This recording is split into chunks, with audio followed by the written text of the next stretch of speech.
let's take a deep dive into Scripture with Father John Worgel and Danny Gallagher. During each episode, we'll be sharing our insights about the Bible passages presented on a related post on Father John's website, ancienthopes.org. To find the post we're discussing, go to the ancienthopes.org website and search for the title of this podcast using the search box on that page. Our discussions on this show will follow the posts listed on the ancienthopes.org website. Here are your hosts for our deep dive into Scripture today, Danny and Father John.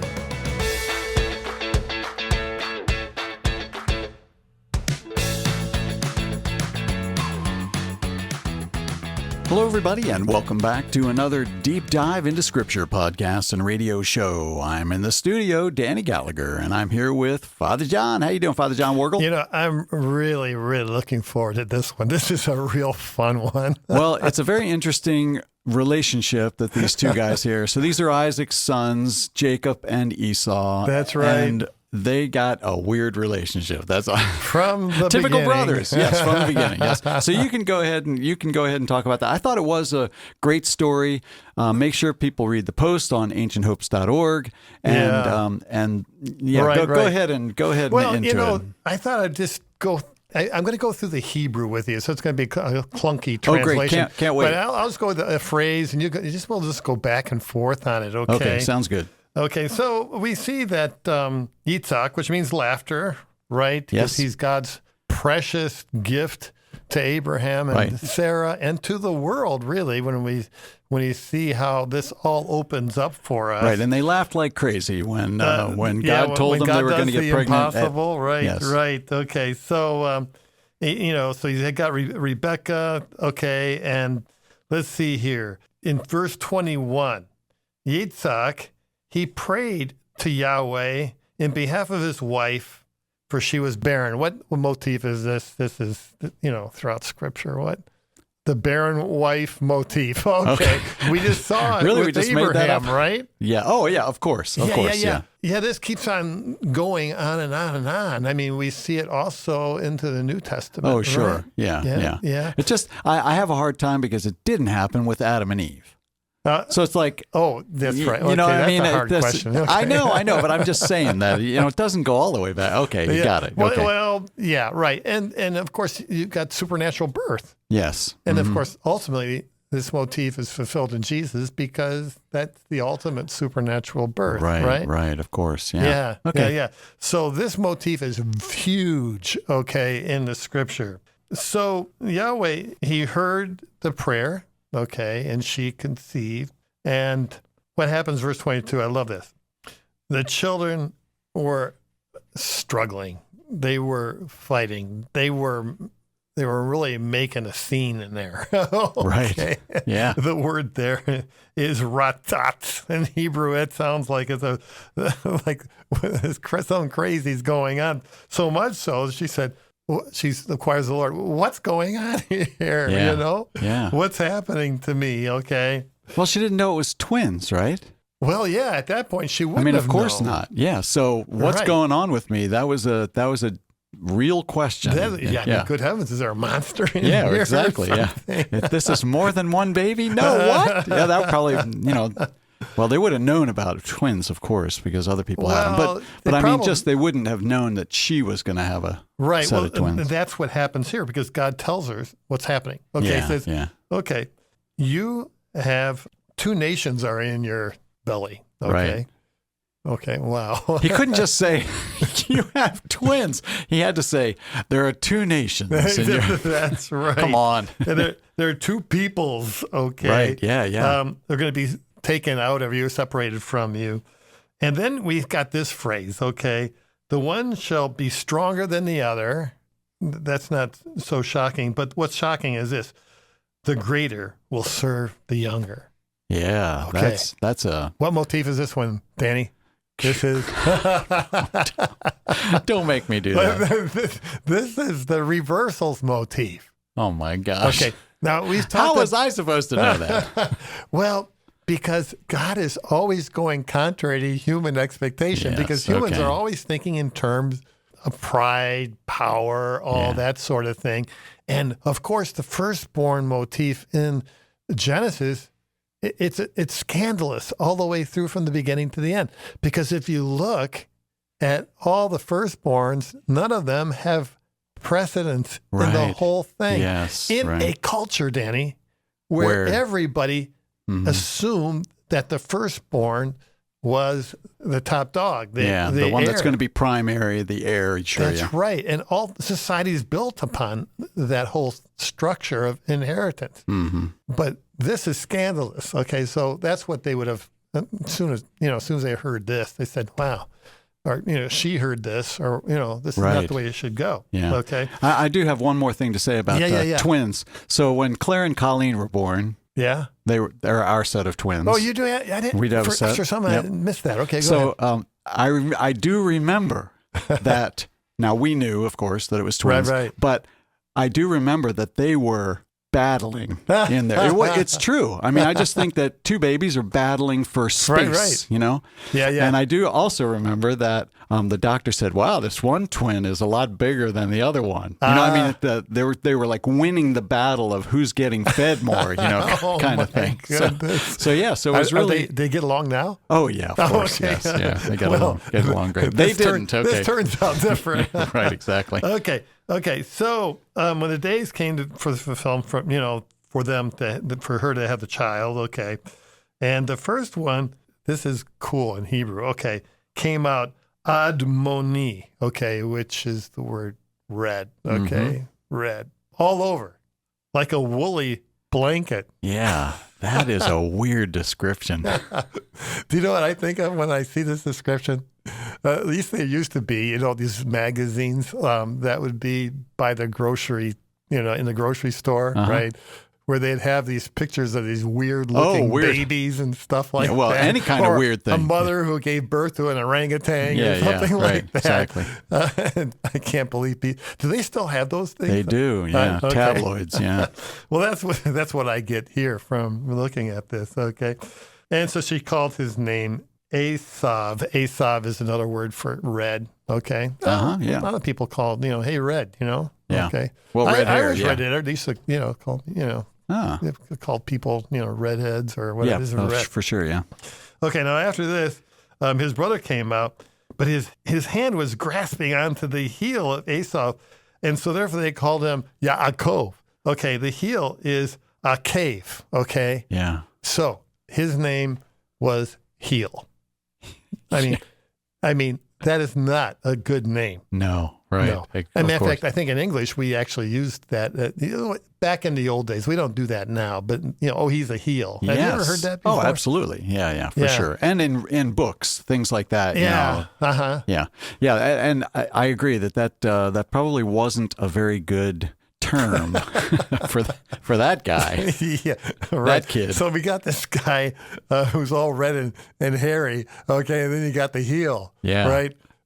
Again, this is not the great epic literature you read from other countries and stuff. And this is really down to earth. Yeah, and that's why it's so cool. It's just so down to earth. Right. It's the same. It's sort of the continuation of the same story. These are regular people, just regular people. Now, the important thing also to understand is that we have here a doctrine, a very, what should we say, a very hard doctrine of predestination. Oh, right. Mm-hmm. Okay, because everything was established before they were born. God didn't let them grow up to find out who's going to be what, and then, okay, I'm going to choose you or whatever, right? Right. So they're predestined. This whole thing's predestined. Yeah. Wow. So we live in a real paradox of predestination, but we also live in a paradox of human choice and the power of human choice and responsibility. In a way, the rest of the story from here on out to the end of Genesis really is a story of how this paradox works out. You're listening to the Deep Dive into Scripture radio show and podcast with your hosts, Danny Gallagher and Father John Morgul. The text that we're discussing can be found on the ancienthopes.org website.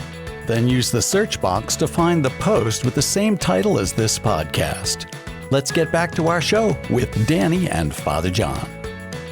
So we live in a real paradox of predestination, but we also live in a paradox of human choice and the power of human choice and responsibility. In a way, the rest of the story from here on out to the end of Genesis really is a story of how this paradox works out. Yeah. So God's predestination or predetermining things and people making choices that maybe might change that? Well, or don't. We do see that Yaakov changes. Okay. Yeah. But it's overall very long and hard, arduous life, right? Like, happens for most of us, right? Yeah. Well, he's a heel. Right. I think he's growing into his name at first, that's for sure. Okay. So let's see here. Okay. So the brothers grew up, and Esau became a skilled hunter. Okay. He just loved going outdoors, right? Yeah. But you expect that from someone who's red and hairy, right? I don't know. Maybe not. Okay. Maybe not. Okay. I don't know. Now, Yaakov, the word here in the Hebrew is tam, which means perfect. And here it's not really used in that sense that he's perfect. It would probably be used in contrast to his woolly brother, that he was sophisticated. He was, if you could use the word urbane in a situation like maybe he dwelt among the tents, whereas brother was out in the fields, right? By himself and just learning off the land, kind of. That's right. Now, we're going to see how sophisticated Yaakov is, because he's very shrewd. Yes. Okay. Cunning guy. A cunning guy. Okay. So his father loved Esau, and I love this in Hebrew. Ki zaid befiv, which is wild game was in his mouth. There's a funny Hebrew way of saying it. Wow. That he just loved tasty food from, wild game. Was in his mouth. Wow. But Rivka, she loved Yaakov. She loved Jacob. Mm-hmm. Okay, so on the basis of this background, we see what Jacob does. He boils a pottage, in a pot, some sort of a stew. Mm-hmm. Yep. And Esau came from the field, and he was hungry. He had a bad hunting day. So he didn't get anything to eat. Right. And Esau said unto Yaakov, he said, this is so funny. And this is the reason why I'm bringing up the Hebrew, Uh-huh. Because there's a hapax legomenon. That's a famous word. This is a one-time word. We don't know what it means except for the context, Yeah. But the word is connected to jaw. Okay. So it's probably used to emphasize how uncouth Esau was. He basically says, let me jaw down now some of this Adom, this red stuff, this red stuff, and it's repeated. Okay, let me jaw down some of this, not refined at all. No. Okay. Right. And of course, this red stuff is like him, red and hairy. Yep. So you see what Jacob is doing. Making He's a playing connection. to his weaknesses, right? Yeah. And his weakness is this, Danny. His weakness is immediacy. Yes. Right? He wants it now. He wants it now. Yeah. Okay. And we're going to find out he's going to give up everything to get it That's now. right. And so that makes him vulnerable. Yes, right. Even though he's a big, tough guy. Mm-hmm. For I'm starving. Okay. Therefore, they call his name Edom. Okay. Red. Okay. Or red, earthy type guy. That's another way of looking at it. He's earthy, right? Yeah, sure.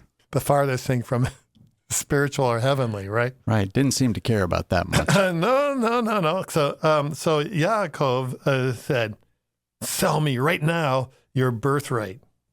It all gets down to who's going to come up on top in this family. And right. And Yaakov understands that, right? So Esau said, behold, I'm going to die. Was he really going to die? Of course not, yes. But he thought he was. But everybody who lives by immediacy says, right. I'm going to die if I can't have this thing, right? Absolutely, yeah. So what is this birthright to me? And Yaakov said, swear to me right now. And he swore to him, and he sold his birthright to Yaakov. And Yaakov gave him Esau some bread and some of this red stew. And then there's a staccato of 5 verbs, which is very telling in Hebrew. He ate, he drank, he rose, he went, he despised. Huh. Okay.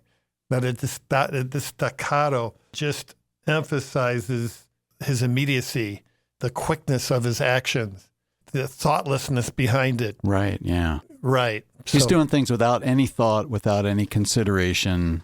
Right. One after the other. Right. So we have these 2 guys, okay? And I asked the question, Danny, which one do you prefer? I mean, if you wanted to hang out with one of them, what would you do? I'll tell you, Esau's my guy. Because he's an earthy guy. He likes the woods. He likes being outdoors. That's right. Same and as what me. you see is what you get. Yes, he's the guy who exactly. can sit back and watch a football game with a beer and just have a good old time, right? Yes, you got it, right? True. That's why I like him. Whereas Yaakov, he's a heel. And, he's mean, sort of. He's taking advantage of people. That's right. So he's the one that, could knife you in the back if you didn't watch it. That's the guy.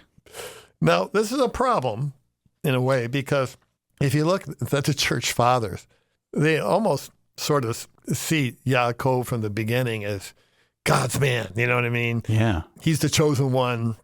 He represents the good and all that sort of thing, right? Well, and compared to Esau, there are those words, right? Mm-hmm. He's perfect. Right. I am coming at this theologically, but I'm also coming at it from a literary point of view and from the language, the text, and that is simply, he's not a great guy. Right. And this really pans out as we go along. Everything's dysfunctional, okay? Because we see that there's triangulation going on, okay, where it's mother, Rivka, she is plotting for Jacob. Because she likes him better. Yeah, right. Whereas what's going on between the father and Esau, right? So the weak link in this whole thing is Yitzhak, the father, okay? Yeah, right. And both, they're playing these triangles, okay? Yeah. Which is classic dysfunction, Danny. The family of God is classic dysfunction going on here in the text. It's just amazing. Same old thing. These are regular people. Yeah. What we're going to be going from here on out is what you call family systems. Family systems theory. Okay. That's what it's called. Okay. About how families function. Danny, there's not a family that hasn't been dysfunctional. And sure. We're going to see all sorts of things coming out of this. That this is so fascinating. And it also shows you something about God. Okay. God's choice of Yaakov. I mean, you think that God would search around looking for someone better? Yeah. Couldn't he do better than Yaakov? Right? Yeah. If he has to pick between these 2 guys. Right. Yeah. Esau's, to me, is the better choice, except that he doesn't seem to care about anything except doesn't have any the foundational basic stuff that he, quote unquote, needs now. Right. He doesn't have any kind of a spiritual thing. But why doesn't he, Danny? I mean, he came out all red and hairy. He came out like that. You know what I mean? Yeah. These are questions that are just so hard to answer. Right. Yeah. Somehow he just missed out on that whole part of. Yeah. Well, anyways, this is what I like to say. Throughout Scripture, from here on out, you'll hear this phrase: I am the God of your fathers, of Abraham, Isaac, and Jacob, Yaakov. And being the God of Jacob is kind of like saying, please, I want this to be as honorable as I can, but I'm saying this like I am the God of the jerks. Okay. Oh, man. But something? We all can be jerks. Sure, of course. Right. And so he's not a God of the well, so to speak, like Jesus, that he came to what? He came for those who are downtrodden, sinners, poor. Or those who are ill and sick that need a physician, right? Yes, right. So that is the beauty of it, right? The beauty of it. Sure. God seems to, God always seems to make a connection with the people who are, that really need him. Yeah. And in this case, Yaakov is a mess. Jacob really needed him. And yeah. So what happens? Does Jacob become a better guy? You know, I mean, Well, does he wait. learn? Okay. Danny, we have to More work through this whole podcasts. thing.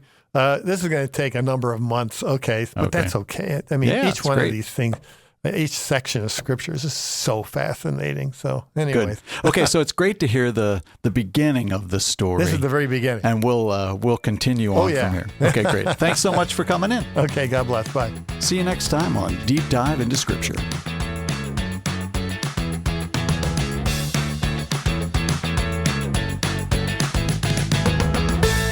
Thanks for listening.